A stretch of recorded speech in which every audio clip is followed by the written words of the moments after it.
आलोचना पाठ आपले काल 30 पर्यंत झाले होते.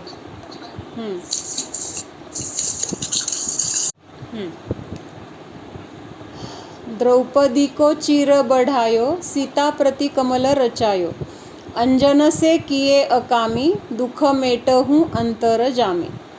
म्हणजे द्रौपदीवर जे काही संकट आलं होतं, कशाचं संकट आलं होतं, तर तिच्या भर सभेमध्ये वस्त्रहरण होण्याची वेळ आली होती आणि तिथं तिच्या शीलाचं रक्षण करण्यासाठी तुम्हीच तिला काय केलं तर वस्त्र पुरवलं. बढायो म्हणजे काय, वस्त्र पुरवलं आणि तिचं शीलाचं रक्षण केलं. असा काय भगवंतांना काय म्हटलेलं आहे, हा भगवंतांवर केलेला हे काय आहे तर म्हणजे भगवंतांनी असा उपकार केला असं तिथं भगवंतांना सांगत आहे. पण प्रत्यक्षात काय झालेलं आहे तर द्रौपदीचे परिणाम इतके शुद्ध होते किंवा तेवढ्या त्या कठीण प्रसंगामध्ये सुद्धा ती बाहेर तिथं त्या कुठल्याही गोष्टींवर किंवा बाहेर कुठल्या लोकांवर दोष न देता ती स्वतःवर काय होत होती, स्वतःच्या भक्तीमध्ये किंवा भगवंतांच्या भक्तीमध्ये किंवा कर्माच्या उदयापासून भिन्न आहे किंवा हा माझ्याच पापाचा उदय आहे, म्हणजे अशा प्रकारच्या चिंतनामध्ये असल्यामुळं तिथं काय झालं, तिला तिच्या पापकर्माचं पुण्यामध्ये बदल झाला किंवा संक्रमण झालं आणि त्यामध्ये काय झालं तर तिचं शीलाचं रक्षण झालं.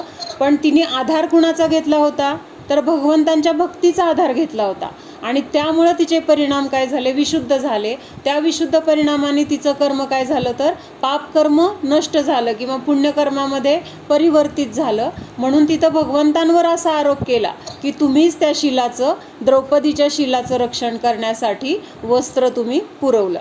किंवा सीतेला पण काय म्हटलंय, सीता प्रति कमल रचायो, म्हणजे सीतेसाठी जे काही अग्निकुंड तयार झालं होतं त्या अग्निकुंडामध्ये प्रवेश केल्यानंतर ती काय होत, नियमाने तिचा मृत्यू झाला असता, पण तिथं सुद्धा ती काय आहे, धर्माबद्दल तिचं मत कसं आहे, धर्मामध्ये अढळ आहे.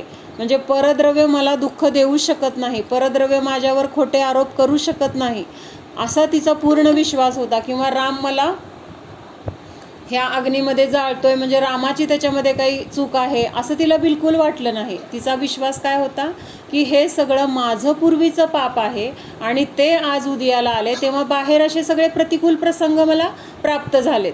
मग गावकऱ्यांनी आरोप केला ही रावणाकडे राहून पवित्र कशी असेल, मग रामाला पण असं करावं वाटलं की हिची शुद्धी किंवा हिचं पावित्र्य सिद्ध करण्यासाठी तिला अग्निकुंडामध्ये परीक्षा द्यावी लागेल. मग हे सगळं बाहेरचं काय आहे, जे काही प्रतिकूलता आहे तर हे निमित्त आहेत सगळ्या गोष्टी, पण खरं कारण काय आहे तर तिच्या स्वतःच्या कर्माच्या पापाचा उदय आहे आणि त्यामुळं तिला हे सगळं भोगावं लागतंय. मग हा सगळा विचार तिच्या मनामध्ये आहे. म्हणजे बाहेरच्या कुठल्याही गोष्टीला, कुठल्याही जीवाला ती दोष देत नाही, कुणावरही आरोप करत नाही किंवा त्यांच्यामुळं आज मला मरावं लागेल हा तिच्या मनामध्ये विचार नाही. तिच्यामध्ये विचार काय आहे मनामध्ये, जर ह्याच्यामधून काय होणार असेल, जरी मला ह्याच्यामध्ये मरावं लागलं तरी ते माझ्याच कर्माचं फळ आहे, जरी मी ह्याच्यातून बाहेर पडले ते सुद्धा माझ्याच कर्माचं फळ आहे. आणि ह्या सगळ्या ह्याच्यामध्ये तिने काय आहे तर स्वतःच्यामध्ये दृढ आहे, धर्मामध्ये दृढ आहे, कुठल्याही बाहेरच्या गोष्टींबद्दल तिची तक्रार नाही. म्हणजेच तिचे परिणाम कसे आहेत, मंद आहेत, शांत आहेत, दुसऱ्याला दोष देण्याचे नाही आहेत, दुसऱ्याची निंदा नाही आहे, मनामध्ये आकुलता नाही आहे, दुःख नाही आहे, संक्लेश नाही आहेत, आता मी मरणार म्हणून तिला त्याचं वाईट वाटत नाही आहे. म्हणजे हे एवढं सगळं असल्यामुळं म्हणजे इतकं तिचे परिणाम छान होते आणि त्याचं परिणाम काय झालं, तिथं त्या अग्निकुंडाचं रूपांतर कशामध्ये झालं तर सरोवरामध्ये झालं आणि एखाद्या देवीप्रमाणे ती त्या सरोवरामध्ये शोभून दिसत होती. काय होत होती, शोभत होती. म्हणजे इतकं सुंदर सरोवर, त्याच्यामध्ये ते सुंदर कमळ, त्याच्यावर अगदी ती टोप वगैरे घातलेली, दागिन्यांनी मडलेली अशी ती, मुळात तर ती सुंदर होतीच, प्रश्नच नाही. आणि आता तर ती ह्या सगळ्या गोष्टीमधून बाहेर पडल्यानंतर तिचं तेज किती वाढलं असेल. किंवा आता हे सगळ्या एक एक गोष्टी खुल्या करून बघायच्या म्हटलं तर हे असं बदल कसा काय झाला, तिथं पाणी होतं, अग्नी होतं आणि पाणी कसं झालं, तिथं कमळ नव्हतं, कमळ कसं आलं, किंवा ती त्या कमळामध्ये बसली कशी काय बसली गेली, दिसताना तर असं दिसलं का, हळूहळू हळू अग्नी नष्ट झाला, हळूहळू पाणी आलं, मग तिथं कमळाची उत्पत्ती झाली, असं काय नाही. एका क्षणापूर्वी तिथं अग्नीचा पूर्ण असं प्रज्वलित झालेला अग्नीचा जाळ दिसतोय आणि दुसऱ्या क्षणामध्ये तर सगळं काही थंडगार आहे. मग हे कसं काय, तर कुठला तरी देव जो स्वर्गामधला देव असतो ना, तो ते हे सगळं तो बघत असतो. हे जे चाललेले ना, सीतावर आरोप केलाय, तिला अग्निकुंडामध्ये प्रवेश करायचा आहे, त्याच्यामध्ये तिचं पावित्र्याची सिद्धी होणार आहे, आणि खरं तर ती पवित्र आहे हे रामाला पण माहीत आहे, सीतेला पण माहीत आहे, आणि ते कोण वरती देव होता तिथून चाललेला विमानातून त्याला पण माहीत आहे. कारण देव कसे असतात, अवधिज्ञानी असतात. म्हणजे जरी त्या गोष्टी त्यांच्यासमोर घडलेल्या नसल्या तरी पण अवधिज्ञानाच्या द्वारे ते काय करू शकतात, काय घडलंय नक्की काय परिस्थिती आहे हे त्या ज्ञानाच्या द्वारे ते जाणू शकतात. आणि त्या देवाला अवधिज्ञानाच्या द्वारे हे कळलं होतं की ही सीता तर अतिशय पवित्र आहे, तिच्या मनामध्ये परद्रव्याच्या आहे, परपुरुषाचा यत्किंचितही विचार नाही. जरी ती एवढे दिवस रावणाच्या तिथं राहिली आहे, रावणाच्या वनामध्ये राहिली आहे, किंवा रावणाने तिला खूप फोर्स केला आहे, रावणाने तिला पळवून नेलं आहे, तरीसुद्धा ती तिळं मात्र सुद्धा भ्रष्ट झालेली नाही. हे सगळं त्या देवाला पण माहीत आहे. आणि मग एका धार्मिक जीवावर असं संकट आले हे त्या देवाला कळलं. आता देवांना काय रुद्धी असतात, रुद्धी म्हणजे विशेष शक्ती असतात, आणि त्या शक्तीच्या द्वारे ते असे विक्रियांच्या द्वारे असे बदल करू शकतात. आणि मग त्या देवाने काय केलं, हे सीतेवर आलेलं संकट नष्ट करण्यासाठी त्यांनी तिथं त्या अग्निकुंडाचं जलकुंडामध्ये रूपांतर केलं. आणि तिथं सगळं ते सिंहासन, ती सुंदर तिचं आसन, त्याच्यावरती देवीप्रमाणे विराजमान वगैरे, हे कुणाचं कार्य आहे, तर त्या देवाचं कार्य आहे स्वर्गामधल्या. मग आता हे देवाला सुद्धा करावं वाटलं, म्हणजे का करावं वाटलं, तर सीतेचं पुण्य होतं. देवसुद्धा तिथं काय झाला, निमित्त झाला.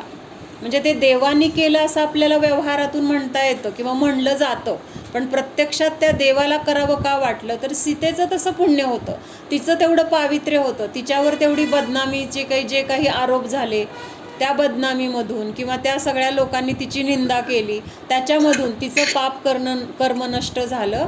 आणि त्याचं रूपांतर, तिचे परिणाम तर स्थिर होतेच, विशुद्ध होतेच, ह्या सगळ्या गोष्टींचा मेळ बसून तिथं काय झालं, त्या देवाला असे भाव झाले की हिला ह्या संकटातून आपण बाहेर काढूया, आणि तिला त्याच्यामधून तिचं पावित्र्य आपोआप काय तिथं सिद्ध होणार आहे.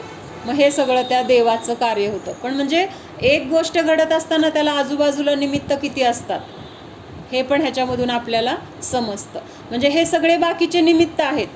रामाने गावकऱ्यांनी आरोप दिला, निमित्त आहे.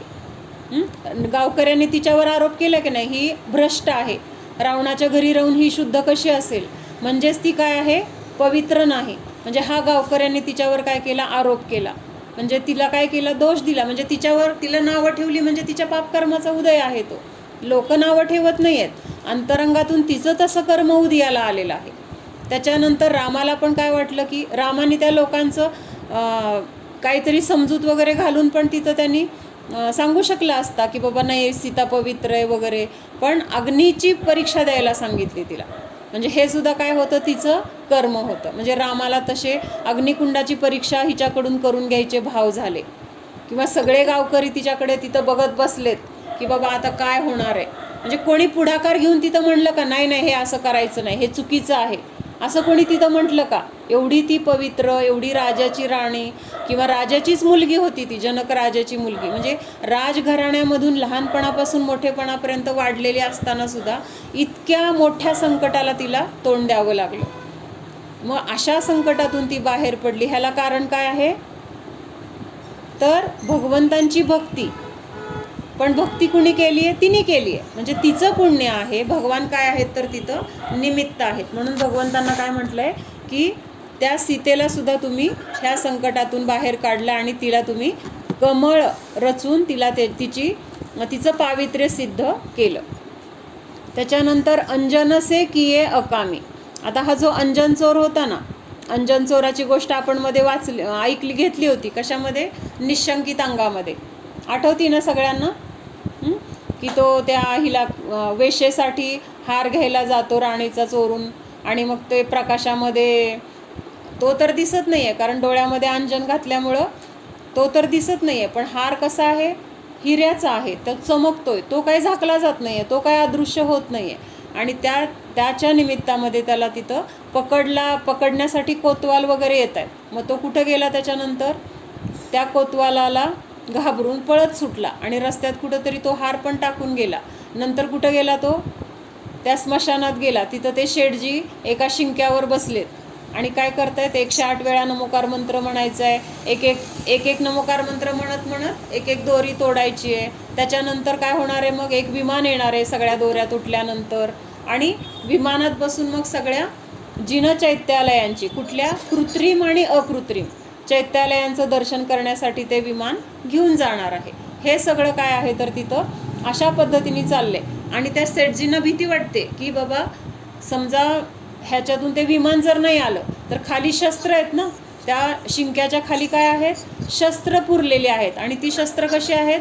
अशी उभी आहेत, म्हणजे तलवार मूठ खाली आहे आणि टोक त्याचं वर आहे, अशी सगळी शस्त्र आहेत.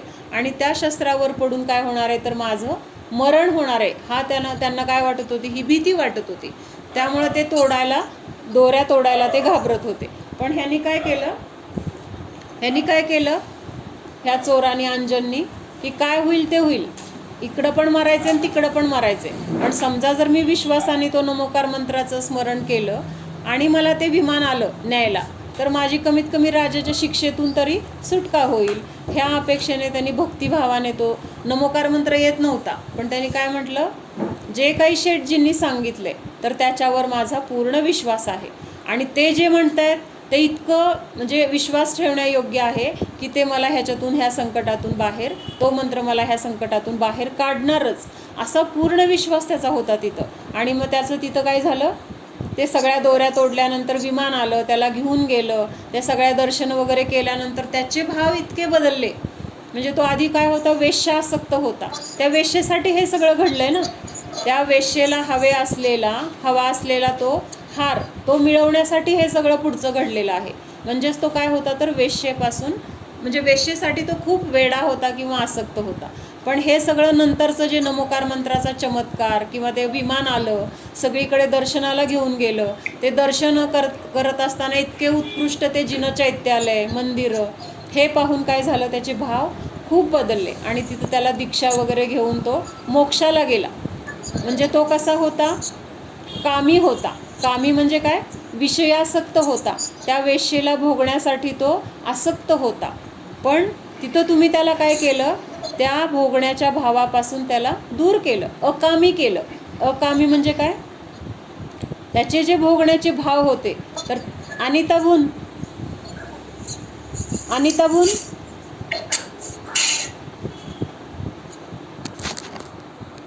हां, तर ते भोगण्याचे जे भाव होते ना त्याचे, तर त्या भावाचं पूर्ण म्हणजे बदल झाला त्याच्यामध्ये. परत त्याला भोगण्याचे भाव राहिले नाहीत, उलट त्याला विरक्ती आली. ही विरक्ती म्हणजेच काय आहे? अकामी झाला तो, म्हणजे कामापासून तो दूर झाला. काम म्हणजे काय? हे जे स्पर्शेंद्रियाचे भोगण्याचे जे विषय आहेत तर त्या भोगण्याची आसक्ती होती, म्हणजेच तो कोण होता? कामी म्हटला जातो. अशा जीवाला काय म्हटलं जातं?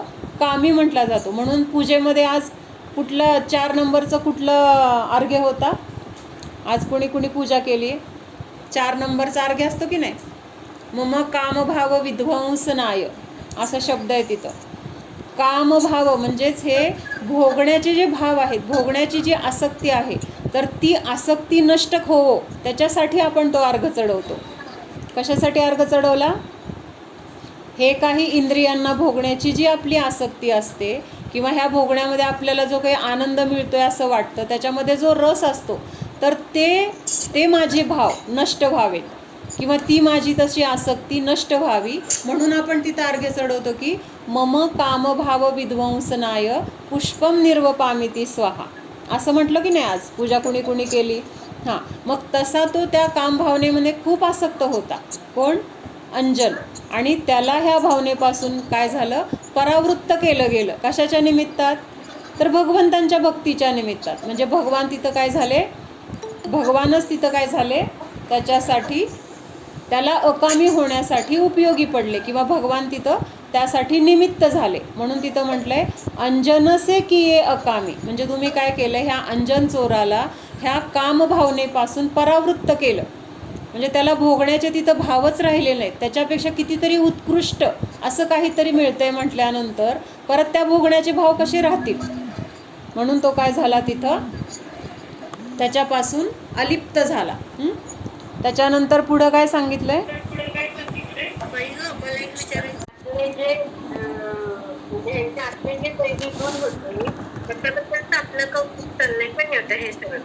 म्हणजे त्याच्याबद्दल आपण चर्चा करतोय ना, की त्यांनी द्रौपदीने कसं सगळ्या गोष्टी सहन केल्या किंवा नाही म्हणजे कुणालाच घेणं देणे रूपाचे ज्यांना अज्ञान आहे, ज्यांना धर्माबद्दलचा कळत नसताना पण असे संस्कार होत असतात, तर तिथं मग अशा गोष्टी आपण काय केल्या पाहिजेत, आवर्जून टाळायला पाहिजेत.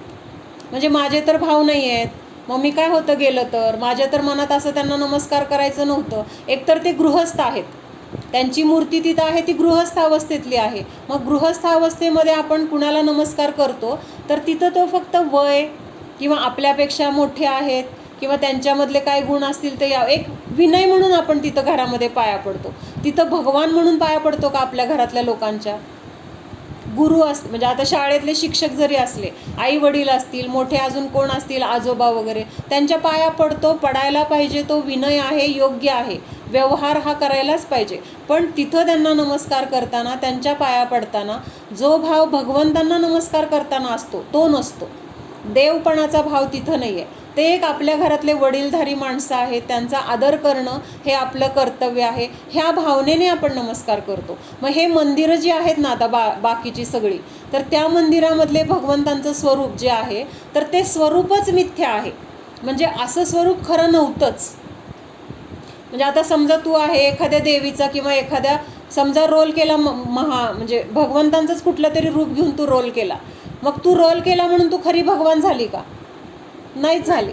तसं इथं हे जरी त्यांना आता भगवान मानतायत, पण त्यांचं सगळं बाहेरचं रूप काय आहे? शस्त्र, त्यांचे कपडे, त्यांच्याजवळ बायको आहे, बायको वगैरे आहे, म्हणजे सगळा संसारच आहे ना. भले त्यांनी काही काळापुरतं त्यांना घरातून हाकलून दिले म्हणून वनवासात गेलेत, पण जर हाकलून दिले नसते तर त्या काळामध्ये ते घरात राहिले असते, आपल्यासारखेच ते घरामध्ये संसार करणार. मग ते रूप त्यांनी मंदिरामध्ये मांडले आणि त्या मंदिरातल्या त्या रूपाला ते भगवान मानतायत, पण प्रत्यक्षात ते परिग्रहाने सहित आहेत व त्यांच्याजवळ शस्त्र आहे, म्हणजे ते रागीद्वेषी आहेत की नाही. आणि जोपर्यंत आपण संसारात आहोत, भले सम्यक दर्शन जरी असलं, आपल्याला सम्यक दर्शन असलं तरी सुद्धा तिथं काय आहेत, अजून आपल्याजवळ कषाय आहेत, रागद्वेष आहेत. म्हणून आपण सुद्धा त्या देवपणाला प्राप्त नाही आहे. त्यामुळं कुठल्या जरी मंदिरात आपण गेलो तरी तिथं आपण ह्या भावनेने की बाबा मी दर्शन करतोय ते माझे भगवान वेगळे आहेत, ह्यानी हे बाहेरचं रूप जरी हे दिसत असलं तरी ह्या रूपाला मी नमस्कार करत नाहीये, असं जरी म्हणलं तरी आपण आपल्या मनालाच तिथं काय करतोय, फसवतो. कारण आता याचा मोठा अनुभव म्हणजे गिरनारला आला. गिरनारला गेल्यानंतर नेमिनाथ भगवान, म्हणून हे बाकीचं आपल्याला असे भूल होणारे खूप प्रसंग येतात किंवा आपल्याला असं वाटतं कुठं मग असं केलं तर काय होतंय, माझ्या मनात तर भाव नाही आहे. पण कधी कधी काय होतं, आपण तिथं कधी कसं वाहावत गेलो हे कळत नाही. म्हणजे पूर्वी ते हुकुमचंद भारील त्यांचं एक पुस्तक आहे, त्याच्यात कुठंतरी मी वाचले, 2 शेजारी असतात, दोघांकडे पण गाई म्हशी वगैरे सगळे असतात जनावरं. मग एक काय करत असती, एका म्हशीचं वासरू काय करत असतं, त्याच्या आईसारखी शेजारी पण एक म्हैस असते. मग ते काय करतं, सोडलं की जाऊन तिचं दूध पित असतं. शेजारी शेजारीच असते आणि ते जाऊन तिथं दूध पित असतं. मग ह्या शेतकऱ्याला काय वाटतं, बरं झालं तिथं जाऊन दूध पिलं, आपल्या म्हशीचं दूध वाचलं.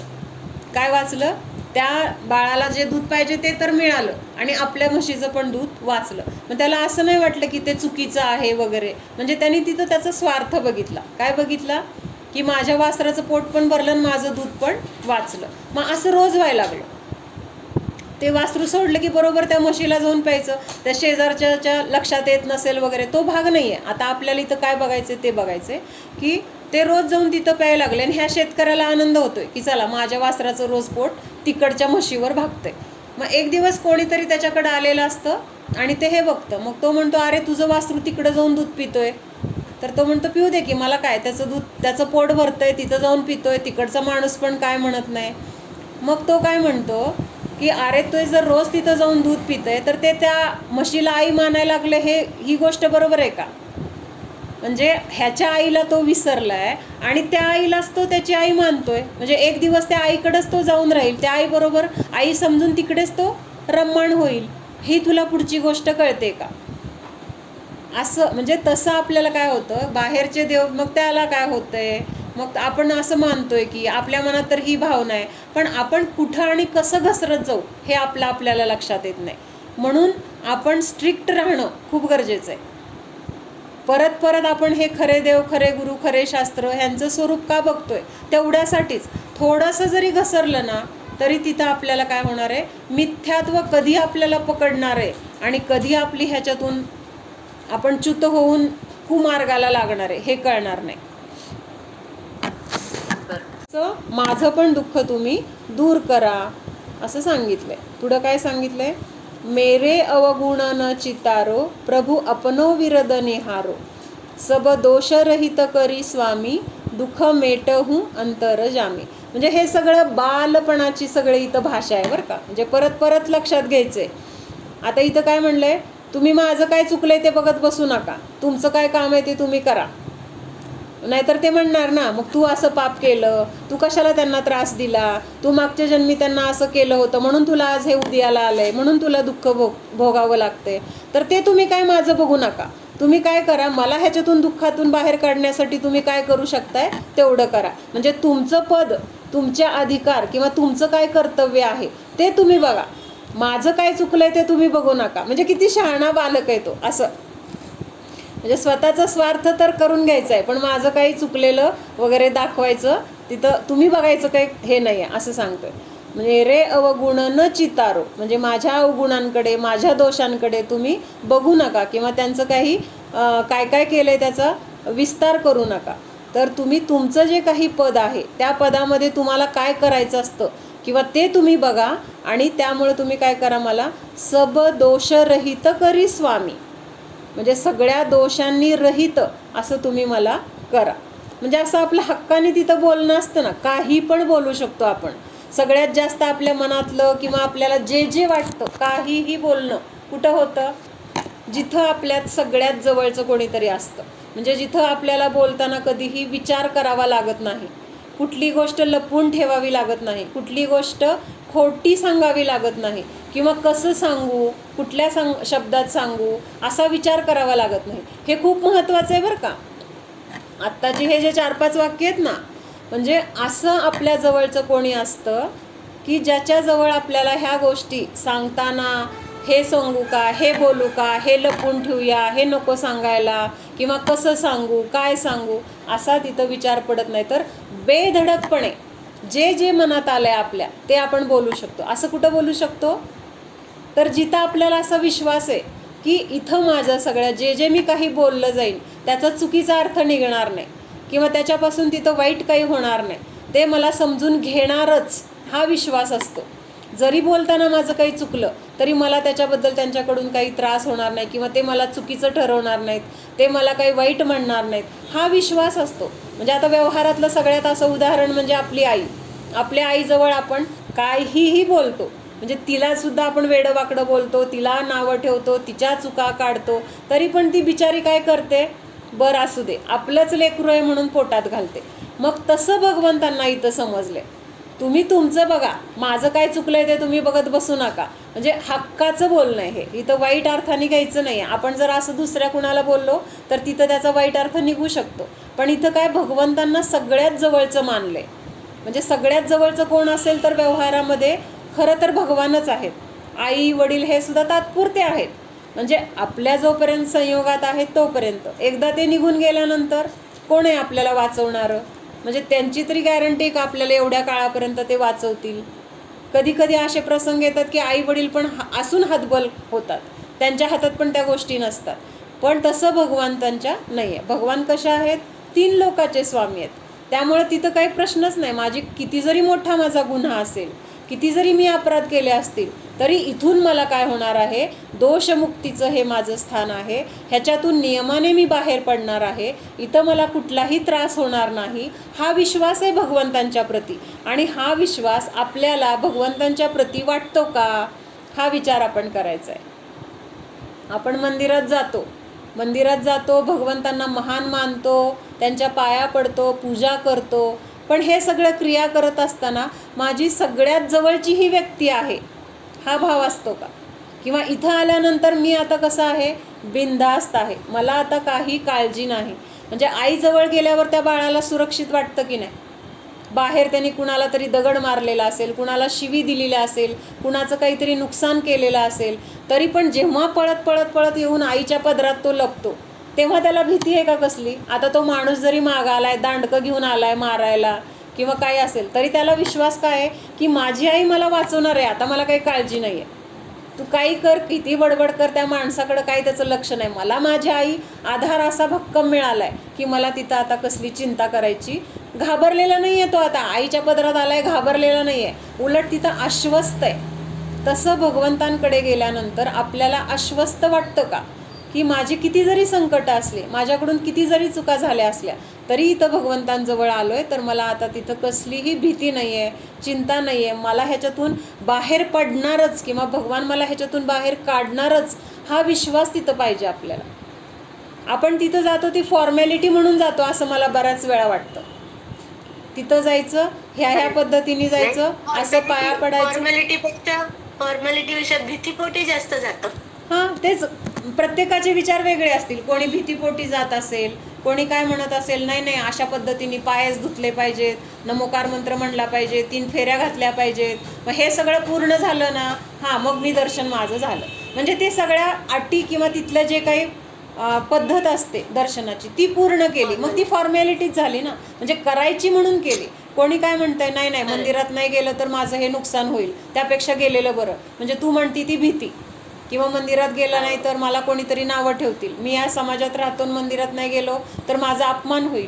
म्हणजे असं कुठल्या ना कुठल्या गोष्टीच्या निमित्तात आपण जातो. पण ह्या सगळ्या गोष्टीला बाजूला काढून भगवान माझे सगळ्यात जवळचे आहेत, भगवान सोडून जगामध्ये माझं कोणीही नाही आहे जे मला ह्या दुःखातून बाहेर काढेल, असा विश्वास आपल्याला भगवंतांकडून वाटला पाहिजे. म्हणजे जेवढा आपल्या आईबद्दल किंवा अजून दुसरं कोणी आपलं क्लोज असेल त्यांच्याबद्दल वाटतो, त्याच्यापेक्षा कितीतरी जास्त. का जास्त वाटला पाहिजे? कारण आज आपलं आयुष्य असेपर्यंत सुद्धा भगवान आपल्यासोबत आहेतच, पण आजपर्यंत आपण भगवंतांच्या सोबत राहिलो म्हणजे पुढच्या जन्मी पण भगवान आपल्यासोबत राहणार आहेत. आई वडील ह्या जन्मापर्यंत आपल्यासोबत असतील, पुढच्या जन्मी हेच आई वडील आपल्याला मिळणार आहेत, गॅरंटी आहे का? किती जरी आपण म्हणलं की नाही मला पुढच्या जन्मी हेच आई वडील पाहिजे, गॅरंटी आहे का आपल्याला हेच आई वडील मिळणार म्हणून? आत्ता आपण बघतो एखादी आई अजून जिवंत आहे, तिचा मुलगा मेला, मुलगी मेली, बघतोय आपण आता व्यवहारामध्ये. आता ती मुलं मेली म्हणजे त्यांचा दुसरा जन्म तर लगेच आहे. ही आई इथं अजून आहे आणि त्यांचा तिकडं दुसरा जन्म झाला, म्हणजेच तिथं त्यांना दुसरी आई मिळाली. बरोबर आहे का?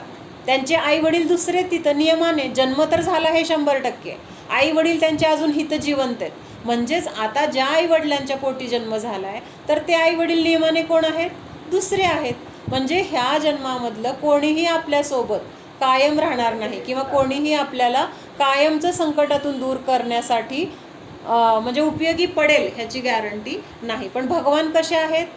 आत्ता ह्या जन्माच्या अखेरपर्यंत आपल्यासोबत असतील आणि आत्ता ह्या जन्मापर्यंत आहेत म्हणजे पुढच्या जन्मात सुरुवातीपासून आपल्यासोबत असणार आहेत. कारण आपण त्यांना धरले, ते आपल्याला कधी सोडत नाहीत. आपण जर त्यांना धरलं ना भगवंतांना, ते आपल्याला कधीही सोडत नाहीत. हा विश्वास, ही गॅरंटी आपल्या मनामध्ये पाहिजे.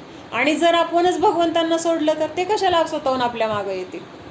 म्हणून आपण काय म्हणायचंय की मी भगवंतांना पकडून राहणार. मध्ये एकदा जितूबाईंनी सांगितलं होतं, इथं पंढरपूरमध्ये होते ना 1-1.5 वर्ष, बऱ्याच वेळा त्यांनी सांगितलंय की भगवंतांना म्हणायचे पकडे, म्हणजे हात आपण त्यांचा पकडायचा आहे आणि पकडे रेहना, म्हणजे ते भगवंतांचा हात आपण सोडायचा नाही आहे. मग आपण जर पकडून ठेवला आणि मग भगवंतांना म्हणलं की मला सोडू नका तुम्ही, तर भगवान आपल्याला कधीच सोडणार नाही. पण आपण काय करतोय, आपणच मी ना याच्यावरती खूप सुंदर भजन पाठ केलंय. बर, नंतर पाठव. याच वाक्यावरती. हां, तर म्हणजे भगवंतांना आपण म्हणायचंय की त्यांचा हात पकडून मला तुम्ही सोडू नका, ते कधीच नाहीत सोडणार आपल्याला. आणि हा विश्वास आपल्या मनात ठेवून मग आपण भगवंतांकडे जायचंय. मग आपली जर सगळ्यात जवळची व्यक्ती भगवान आहेत तर मग आपल्याला भगवंतांकडे जायला बळजबरी करावी लागेल का? आपली आवडती व्यक्ती, आपली सगळ्यात जवळची व्यक्ती, सगळ्यामध्ये आपल्याला साथ देणारी व्यक्ती, आपल्या दुःखामधून आपल्याला बाहेर काढणारी व्यक्ती, प्रत्येक वेळेस आपली काळजी घेणारी व्यक्ती, अशी जर व्यक्ती ती आहे तर त्या व्यक्तीकडं कधी जातोय असे भाव आपल्याला होतील. म्हणून हा विश्वास आपल्या मनामध्ये पाहिजे की भगवानच माझं सर्व काही आहेत. आणि तो विश्वास इथं ह्या कवीला वाटत होता, म्हणून त्यांनी हे सगळं सांगितलंय. कळलं का? म्हणजे भगवान असे आहेत, म्हणजे हे सगळे शब्द वगैरे सुचणं म्हणजे खूप अवघड आहे. त्यांची तेवढी भक्ती असल्याशिवाय शब्द सुचत नाहीत बरं का. आपण लिहायला बसा एक वही पेन घेऊन आणि मला भगवंतांवर स्तुती लिहायची विचार करा, बघू कुणाला किती आठवतंय. मला तरी नाही आठवत. म्हणून ह्या लोकांचं खूप मला कौतुक वाटतं की ह्यांना ह्या लोकांचं इतकं कौतुक वाटतं की हां की अधिकारवाणीने बोलता येईल, पण त्याच्यासाठी त्यांचं महत्त्व आपल्याला आलं पाहिजे किंवा त्यांना त्यांची जे काही गुण आहेत किंवा त्यांच्याबद्दलचं महत्त्व आपल्याला इतकं विश्वास इतका पाहिजे की तिथं ती सहजता आपल्याकडून येईल. बाकी सगळ्या गोष्टी जाऊ दे, मला आधी भगवंतांकडे जायचं आहे. ती माझी आता आई घरात आहे, आईला भेटायसाठी आपण उत्सुक असतो की नाही? करावू दे सगळ्यात शेवटी बघू, झालं सगळी कामं झाल्यावर भेटू, मग सगळं काम झाल्यावर तिला आपलं दुःख सांगू. नाही, आधी आईला जाऊन सांगायचं असतं आपल्याला. अग्रजा येते की नाही सांगायला? विशाखा, काही एखादी घटना घडली पळत येते की नाही मम्मीकडं? का दुसरीकडं जात नाही? का थोड्या वेळाने सांगू म्हणत नाही? म्हणजे हा जो विश्वास आहे ना, तो विश्वास आपल्याला भगवंतांच्या प्रती तसाच वाटला पाहिजे, किंबहुना त्याच्यापेक्षा जास्त वाटला पाहिजे. तर मग आपण तिथं काय आहोत, खरे भक्त झालो. किंवा खरा आपला तिथं काय झाला, भगवंतांच्या प्रती आपला एक बॉन्ड की बाबा माझे भगवान आणि मी भगवंतांचा. ही भक्ती, ही विश्वास आपल्याला ह्याच्यातून सगळ्या दुःखातून सहज बाहेर काढणार आहे. आणि हाच विश्वास हे द्रौपदी, सीता, अंजना किंवा अजून कोण आत्ताचा हा अंजन चोर, अजून कोणती मैना सुंदरी, जे कोणी असे होऊन गेलेत ना, त्या सगळ्यांना असा विश्वास होता भगवंतांच्या प्रती. म्हणून त्यांना बाहेर कोणाकडून असं त्रास नाही झाला किंवा बाहेरून कोणी त्रास दिला तर त्यांना दुःख नाही झालं. का नाही दुःख झालं? तर मला माझ्या दुःखातून बाहेर काढायला भगवान आहेत हा विश्वास होता. किंवा मीच केलेल्या पूर्वीच्या पापाचं हे फळ आहे हा विश्वास होता. आणि त्या प्रतिकूलतेमध्ये माझा आधार भगवान आहेत हा विश्वास होता, म्हणून ते त्याच्यातून तरले. आणि तो आरोप मग भगवंतांवर आला की भगवान तुम्ही मला तारलं. कळलं का? म्हणजे निमित्त, नैमित्तिक आणि म्हणजे उपादान म्हणजे आपण स्वतः. आता हे एकदा आपण बघूया, आत्ता शब्द हे अवघड वाटले तरी निमित्त, नैमित्तिक आणि उपादान परत कधीतरी एकदा बघूया. आज हे आपल्याला पूर्ण करायचं आहे. हां, तर शेवटचे हे खूप म्हणजे मला आवडतात, रोज म्हणते मी हे. हां, पुढं काय सांगितलं आहे आता, हे 33 नंबरपासूनचं 35 नंबरपर्यंतचे 3 श्लोक, 3 गाथा किंवा 3 दोहे, 33, 34 आणि 35 हे जे आहेत ना, हे आपण दिवसातून एकदा तरी म्हणलंच पाहिजे असं मला वाटतं. म्हणजे मी म्हणते कंपल्सरी, मी रोज म्हणते बरं का. म्हणजे मंदिरात दर्शन करायला गेल्यावर किंवा कधी आठवलं तेव्हा. काय काय आहे? इंद्रादिक पद नाही चाहूं, विषयानी में नाही लुभाऊ, रागादिक दोष हरिजे, परमात्म निजपद दीजे. मग आत्तापर्यंत तर आपण सांगितलं माझ्याकडनं अशी दुःख म्हणजे दोष घडलेले आहेत, मग तुम्ही सगळ्यांना बाहेर काढलं दुःखातून, मला पण काढा वगैरे वगैरे सगळं झालं. मग आता काय सांगतायत की माझे काय भाव नाही आहेत, आता मला कुठल्या संसारातल्या इच्छा नाही आहेत. म्हणून तिथं काय सांगितलं आहे, इंद्रादिक पद नाही चाहूं. म्हणजे ह्या संसारामध्ये अरिहंत, सिद्ध, आचार्य, उपाध्याय हे सगळे धर्मातले पद आहेत. धर्ममार्गामधले हे उत्कृष्ट पद आहेत. पण ह्या संसारातले जर उत्कृष्ट पद घेतले तर ते कुठले आहेत? सगळ्यात उत्कृष्ट म्हणजे इंद्रपद आहे. जे इंद्र आहेत ना, तर ते सगळ्यांमधले जे मुख्य आहेत त्यांना इंद्र म्हटलं जातं. आता मनुष्यामध्ये कोण इंद्र आहे? म्हणजे मनुष्यामध्ये सगळ्यात उत्कृष्ट किंवा सगळ्यात मोठा राजा कोणाला म्हटलं जातं? चक्रवर्ती. हां, तर ह्या चक्रवर्तीला इंद्र म्हटलंय. कुणाचा इंद्र? मनुष्यांचा इंद्र. कारण सगळ्या मनुष्यांमध्ये तो श्रेष्ठ आहे, त्याच्यापेक्षा दुसरं कुठलंही उच्चपद नाही. म्हणून मनुष्यामधला इंद्र तो चक्रवर्ती. त्याच्यानंतर प्राण्यांमधला इंद्र तो सिंह. म्हणजे सिंह पण कोण आहे? तर त्या प्राण्यांमधला तो इंद्र म्हटला जातो. त्याच्यानंतर स्वर्गामध्ये जे इंद्र आहेत तर त्याच्यामध्ये तर तिथं आहे सौधर्मेंद्र, किंवा अजून बाकीचे पण बरेच इंद्र आहेत, पण सगळ्यात मुख्य इंद्र कोण आहे तर सौधर्म इंद्र किंवा अहम इंद्र, असे सगळे इंद्र आहेत तिथं. तर हे सगळे काय आहेत तर उच्च पद. म्हणजे जो इंद्र असेल किंवा जो चक्रवर्ती असेल तो किती श्रेष्ठ असणार, त्याचं वैभव श्रेष्ठ, त्याचे सगळे भोग श्रेष्ठ, त्याच्या हाताखाली असणारे सगळे उत्कृष्ट. म्हणजे हे सगळं काय आहे तर उत्कृष्ट. म्हणजे त्यांना जिथं उत्कृष्ट पद सांगितलंय म्हणजे त्या पदाची सुद्धा मला इच्छा नाही आहे, असं कोण सांगतंय, ते कवी सांगतायत. म्हणजे इंद्राधिक पद नाही चाहून, म्हणजे मला तुमची भक्ती करतोय ना मी, तर त्याच्या बदल्यामध्ये मला हे पद द्या, इंद्रपद द्या किंवा चक्रवर्ती पद द्या, तीर्थंकर पद द्या, असं मला कुठलीही इच्छा नाही. इंद्राधिक पद नाही चाहून विषयानी मे नाही लुभाऊ, किंवा असे विषय वगैरे भोग तुम्ही मला ह्याच्यातून द्याल पण मला त्याची सुद्धा इच्छा नाही आहे, किंवा असे विषय भोग जरी मला मिळाले तरी मला त्याच्यामध्ये अडकायचं नाही, असं सांगतात. म्हणजे भावना माझी काय आहे, मी तुमची भक्ती करतोय म्हणून मला माझ्या संसारातली संकट दूर करा, मला भरपूर धन द्या, मला भरपूर भोग द्या, मला मोठे मोठे पदं द्या, अशी काही माझी भावना नाही आहे, असं सांगतात. त्याच्यानंतर पुढं काय सांगितलंय, इंद्राधिक पद नाही चाहूं विषयानी मे नाही लुभाऊ रागाधिक दोष हरीजे. तर काय करा, जे काही माझे राग दोष, राग द्वेष वगैरे हे दोष आहेत माझ्यामध्ये, राग द्वेषादी, आदीमध्ये काय येतात सगळ्या प्रकारचे सगळे दोष, कशाय आले, पापा आले किंवा अजून काय आकुलता आली, इच्छा आल्या, हे सगळं कशामध्ये आलं तर ह्या राग द्वेषाधिकामध्ये आलं. आणि हे सगळे माझे दोष काय करा, तेवढे दोष माझे नष्ट करा, बाकीचं मला काही नको आहे. म्हणजे संसारातल्या कुठल्या सुखाची इच्छा नाही, कुठल्या पदाची इच्छा नाही, धनाची इच्छा नाही, वैभवाची इच्छा नाही, कुठल्या दुसऱ्याचं वाईट व्हावं अशी इच्छा नाही, कुठलीच इच्छा नाही आहे मला संसारातली. तर माझी इच्छा काय आहे, हे जे काही माझे दोष आहेत रागाधिक दोष हरिजे, हरिजे म्हणजे त्या दोषांना नष्ट करा आणि काय करा, मला परमात्म निज पद दीजे. म्हणजे ह्या सगळ्या इंद्र आदी उत्कृष्ट पदांपेक्षा पण उत्कृष्ट पद कुठलं आहे तर परमात्म पद आहे. आणि ते सुद्धा दुसऱ्या कुणाचं नाही आहे, तर माझ्या पदाचंच मला काय करायचं आहे, परमात्म पद पाहिजे. म्हणजे बाहेरच्या कुणांमध्ये मला श्रेष्ठ व्हायचं नाही, कुणामध्ये मला अधिकार गाजवायचा नाही, तर माझं स्वतःचं जे काही स्वरूप आहे तर त्या स्वरूपाचं जे उत्कृष्टपणा आहे म्हणजे ते शुद्ध स्वरूप, तर ते मला तुम्ही मिळवून द्या. म्हणजे आत्ता आहे की आपल्याजवळ ते पद, आत्ता आपल्याजवळ आहे, पण आत्ता कसं आहे ते बीज रूपाने आहे. कसं आहे, बीज रूपाने, म्हणजे अव्यक्त आहे. तर भगवंतांना आपण काय सांगतोय, कर ते व्यक्त करून द्या. म्हणजे ते बी आहे आणि जोपर्यंत त्याचं उगवत नाही, त्याला पानं फुलं फळं येत नाहीत, तोपर्यंत त्या बियाचा काय उपयोग आहे का, काहीच नाही आहे. म्हणून ते तुम्ही मला असं माझं पद जे काय आहे परमात्म पद, तर त्या पदाची मला तुम्ही प्राप्ती करून द्या असं सांगतात. परमात्म निज पद दीजे, माझं जे पद आहे तर ते माझं पद मला मिळवून द्या, बाकी संसारातल्या कुठल्याही गोष्टीची मला इच्छा नाही.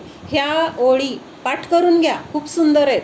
त्याच्यानंतर पुढं सांगितलं, दोषरहित जिन देवजी निजपद दीजो मोय सब जीवन के सुख बडे आनंद मंगल होय अनुभव माणिक पारखी जौहरी आप जिनन यही वर मोही दीजिये चरण शरण आनंद. मग आता इथं अजून काय सांगितलंय तर परत भगवंतांना काय म्हटलंय, दोषरहित जिन देवजी. म्हणजे भगवान कसे आहेत, कसे आहेत भगवान अग्रजा, भगवान कसे आहेत,